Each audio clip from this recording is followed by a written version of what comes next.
As we head into the mountains with the swollen Ganges below us, it begins to rain intermittently. In some places the road is barely navigable, making it difficult for vehicles to negotiate the tricky terrain. A few hours later, and the first signs of the impact of the floods. An entire settlement buried in the mud. There's hardly anyone here. It's like we've entered a ghost town.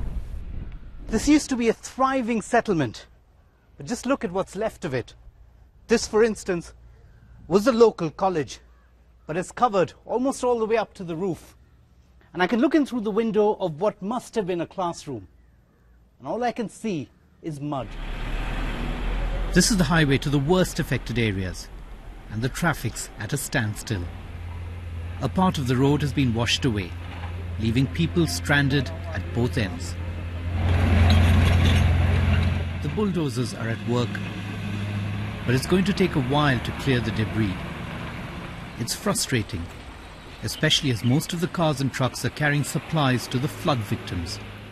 We're taking biscuits, clothes and medicines for the victims, this volunteer says. We're headed all the way to Badrinath.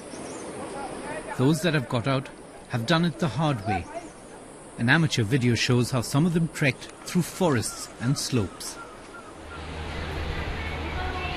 But there are some for whom being rescued is a mixed blessing. This 2-year-old girl was brought here by rescue workers. Both her legs are broken and her parents are missing. The hospital staff are doing their best to keep her spirits up while they decide what to do with her. She was having a lot of agony and she was afraid, sick of, though, and she had a lot of bad memories of the site.